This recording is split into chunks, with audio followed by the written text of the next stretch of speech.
नमस्कार मित्रांनो. America Iran युद्धात पुढे काय होणार? युद्धविराम चालू राहणार का पुन्हा एकदा युद्धाला तोंड फुटणार?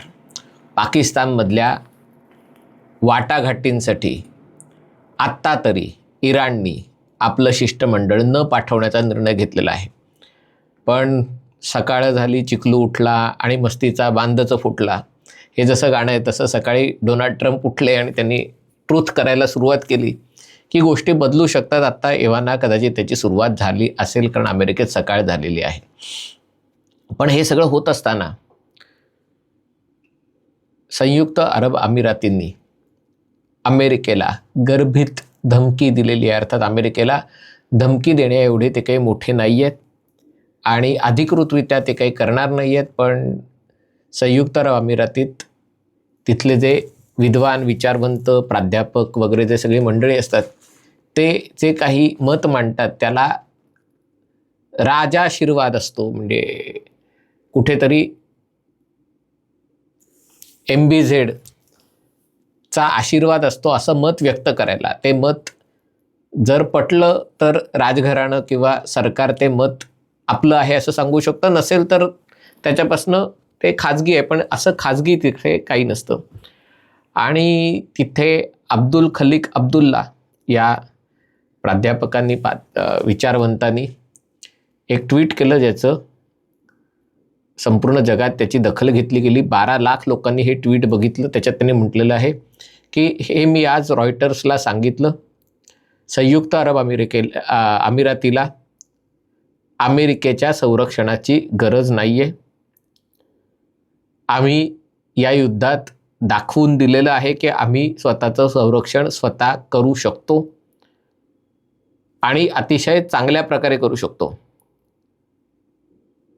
आम्हाला जगातली सर्वोत्तम आणि अत्याधुनिक शस्त्रच हवी आहेत, जी अमेरिकेकडे आहेत. त्यामुळे अमेरिकेचे जे तळ आहेत ते बंद करण्याबाबत विचार करायला हरकत नाही, कारण आमच्यासाठी ते गळ्यातलं लोढणं आहे, आमच्यासाठी तो ॲसेट नाही आहे. म्हणजे आमचे अमेरिकेशी संबंध चांगले राहतील. अमेरिकेकडची सर्वोत्तम शस्त्र आम्ही खरेदी करून, आम्हाला सर्वोत्तम आणि चांगली शस्त्रच हवेत. पण अमेरिकेने आम्हाला सुरक्षा पुरवण्यासाठी जे सगळे तळ उभारलेत त्यांची काही गरज नाही आहे. आमचं संरक्षण आम्ही स्वतः करू शकतो. अशा प्रकारचं धाडस इस्रायलही दाखवणार नाही.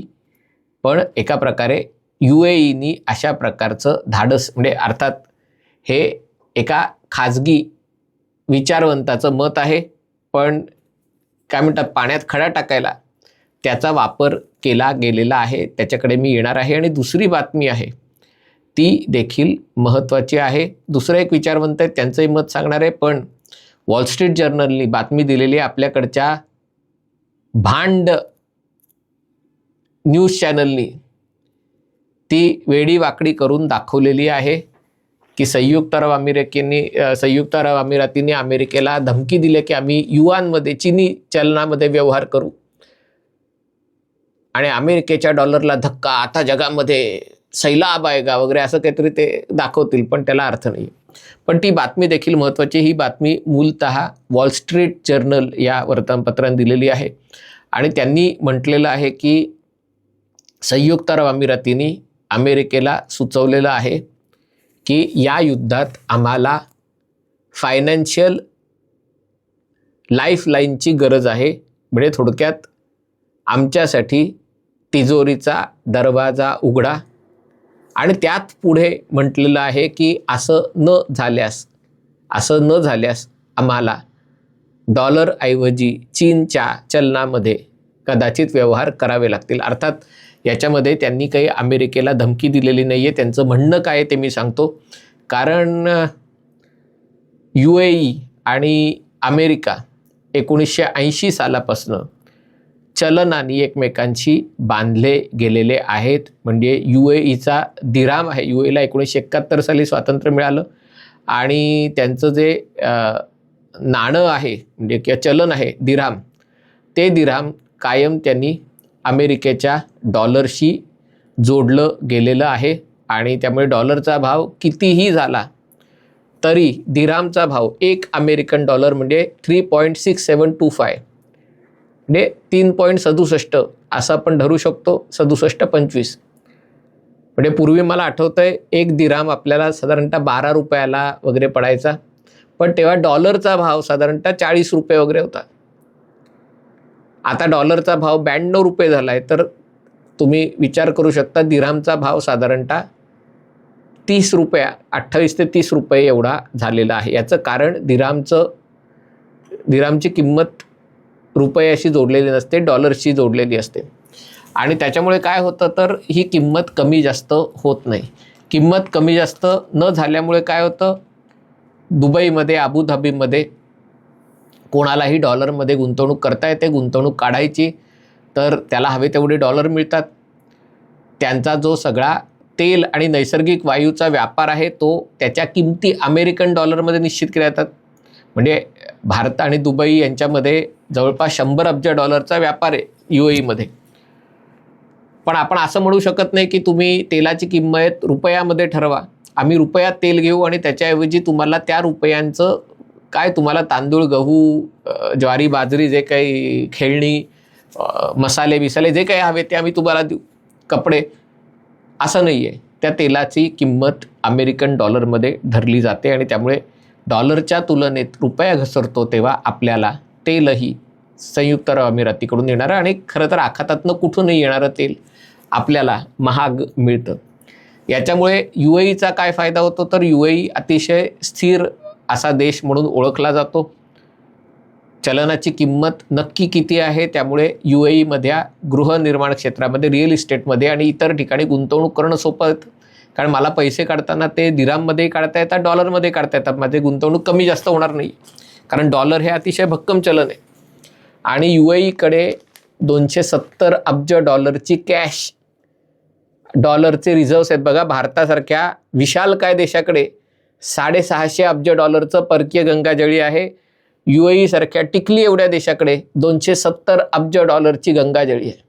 पुन्हा त्यांचा जो सॉव्हरिन वेल्थ फंड आहे, त्यांचा जे देशाचा पैसा आहे जो इतरत्र गुंतवतात, त्याचं मूल्य 2,70,000 कोटी डॉलर. तुम्ही कल्पना करा, एवढं प्रचंड आहे.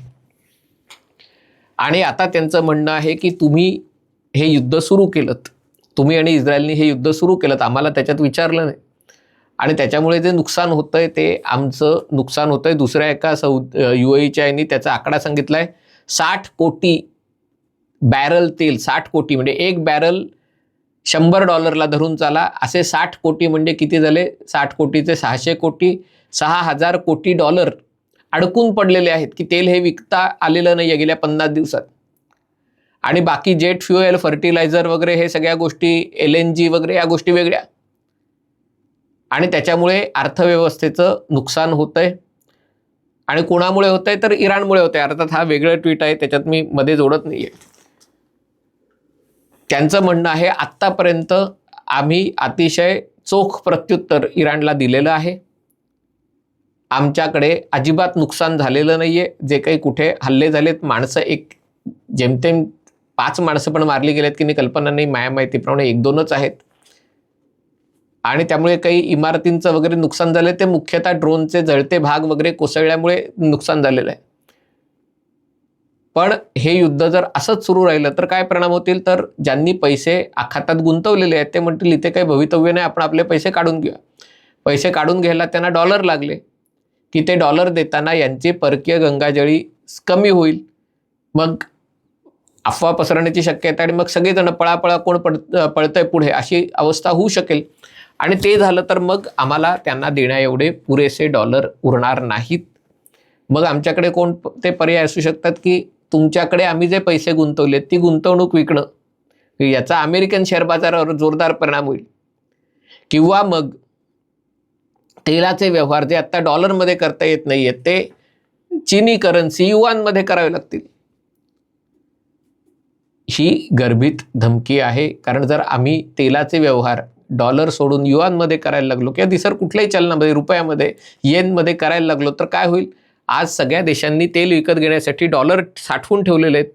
ते डॉलर बदलून त्यांना युआनशी म्हणजे किंवा येन असेल किंवा रुपये असतील हे चलनही साठवावं लागेल. आणि मग त्यांनी डॉलर विकायला सुरुवात केली की मग अमेरिकेची पंचायत होईल, कारण अमेरिकेच्या डोक्यावर कर्जाचा प्रचंड मोठा बोजा आहे. अमेरिका ते कर्ज घेऊन आरामात वावरते, कारण कोणी डॉलर विकत नाही, सगळेजण डॉलर साठवून ठेवतात. आणि त्यामुळे जर लोकांनी डॉलर विकायला सुरुवात केली तर अमेरिका अडचणीत येईल. आणि त्यामुळे UAEनी अतिशय, आणि ही कोणी केले, ही त्यांच्या सरकारने विनंती नाही केली, त्यांच्या रिझर्व्ह बँकेच्या, त्यांच्या सेंट्रल बँकेच्या अध्यक्षांनी अशा प्रकारची एक सूचना केलेली आहे. आता त्यांचं म्हणणं काय आहे की अमेरिकेने काय केलं पाहिजे, तर आम्हाला जे डॉलर कमी पडतील, म्हणजे आमच्याकडे दिरहाम आहेत आणि आम्हाला जर लोकांना डॉलर काढायला सुरुवात केली तर त्यांना डॉलर द्यायला आम्हाला कर्ज काढावं लागेल डॉलरमध्ये आणि त्याच्यावर आम्हाला व्याज द्यावं लागेल. त्याच्याऐवजी आपण काय करूया, आमच्याकडे जे दिरहाम आहेत ते तुम्ही घ्या आणि तुमचे डॉलर आम्हाला द्या तात्पुरते. म्हणजे लोकांनी जरी डॉलरमध्ये पैसे काढायला सुरुवात केली तरी आम्ही त्यांना डॉलर देऊ शकू. म्हणजे थोडक्यात UAEचं म्हणणं काय आहे, दोन गोष्टी आहेत त्याच्यातनं सुचवल्या जातात. एक तर हे युद्ध तुमच्यामुळे सुरू झालं असल्यामुळे याचं नुकसान भरपाई इराणकडनं जशी आम्हाला हवी आहे तशी तुमच्याकडनंही, जर इराणकडनं येणार नसेल तर ती तुमच्याकडनं हवी आहे, कारण आमची नुकसान भरपाई म्हणजे आमची अर्थव्यवस्था स्थिर राहण्यासाठी मदत करणं हे तुमचं कर्तव्य आहे. हा पहिला भाग. ते नाही केला तर आम्ही अमेरिकेच्या पलीकडे जाऊन इतर देशांकडेही बघू. ऑलरेडी हे सुरू झालेलं आहे. शी जिनपिंगचं MBZशी बोलणं झालेलं आहे. त्यांच्या परराष्ट्र व्यवहार मंत्र्यांनी चीनचा दौरा केलेला आहे. हा झाला पहिला मुद्दा. दुसरा मुद्दा आहे की त्यांनी असं सूचित केलेलं आहे की आम्हाला अमेरिकेच्या तळाची गरज नाही. इराण का म्हणतोय आम्ही UAEवर हल्ला करतोय? 2800 ड्रोन आणि मिसाईल UAEवर इराणनी फायर केलेले आहेत. इराणचं म्हणणं आहे आमचं UAEशी काही भांडण नाही, आमचा भाऊबंद असलेला देश आहे, पण तिथे अमेरिकेचे तळ असल्यामुळे आम्ही हल्ले करतोय. UAEचं म्हणणं आहे आम्हाला अमेरिकेच्या तळांचा काही उपयोग नाही आहे, कारण आमचं संरक्षण आम्ही करू शकतो. तळांचा उपयोग कशासाठी? जर तुम्ही इराणला अद्दल घडवणार असाल, जर तुम्ही इराणवर हल्ला करणार असाल, इराणशी युद्ध लढणार असाल तर या बेसचा उपयोग आहे. जर तुम्ही इराणवर हल्लाच करणार नसाल आणि इराणची दादागिरी तुम्ही सहन करणार असाल तर मग आम्हाला तुमच्या तळाची गरज नाही, आमचं आम्ही संरक्षण करू शकतो. आम्ही तुमच्याकडनं शस्त्र घेऊ, इस्रायलकडनं शस्त्र घेऊ, भारताकडनं घेऊ, आम्ही कोणाकडनं घेऊ, आमचा प्रश्न आहे. आणि आम्ही हे दाखवून दिलं की आम्ही हे चांगल्या प्रकारे करू शकतो. आम्हाला पाकिस्तानच्या वगैरे भाड्याच्या सैन्याची गरज नाही. एका प्रकारे संयुक्त अरब अमिरातीला एकटं पाडण्याचे प्रयत्न आता पाकिस्तान, सौदी अरेबिया, कतार, तुर्की करत आहेत आणि अमेरिका त्यांच्या नादाला लागलेला आहे.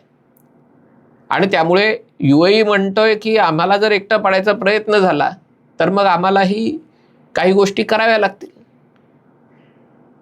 याचा अर्थ तुम्हाला लक्षात येतोय का? थोड्या दिवसापूर्वी जयशंकर UAEला होते, त्याच्यानंतर त्यांचे मंत्री चीनला गेले होते. आत्ता सध्या अजित डोवल सौदी अरेबियामध्ये, आज अजित डोवल सौदी अरेबियामध्ये आहेत. म्हणून म्हटलं की ह्या सगळ्या घटना समांतर सुरू आहेत. याचा अर्थ मी काही तुम्हाला असं सांगणार नाही की भारत टेबलावर नाही आहे, भारत टेबल चालवतोय, जयशंकरनी यांना फोन केला, त्यांनी त्यांना फोन केला, हे यांनी बोलले. फोन करणं ही नॉर्मल गोष्ट आहे. त्याच्यातलं आजूबाजूच्या गोष्टी काय आहेत ते समजणं गरजेचं असतं. आणि अशा गोष्टी घडत आहेत संयुक्त अरब अमिरातीनी, कारण अमेरिकेला धमकी देण्याची त्यांची ताकद नाही आहे, ऐपत नाही आहे. पण गोड शब्दामध्ये अमेरिकेला इशारा दिलेला आहे की तुमची किंमत आहे, कारण तुम्ही आमचं संरक्षण करता. जर तुम्ही आमचं संरक्षण करू शकत नसाल तर खुर्ची खाली करा, दुसऱ्या कोणाला तरी बघा. एकट्याला झेपत नसेल तर कोणाला तरी घेऊन या, आणि ते नसेल तर आमचं आम्ही संरक्षण करू. ही सुरुवात आहे. आता चेंडू अमेरिकेच्या पारड्यात आहे. अमेरिकेला इराण विरुद्ध युद्ध लढावं लागेल.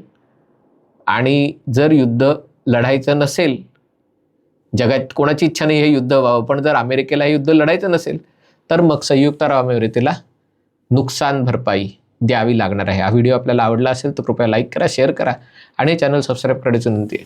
तुर्तास इथेच थांबतो. पाहत रहा MH48.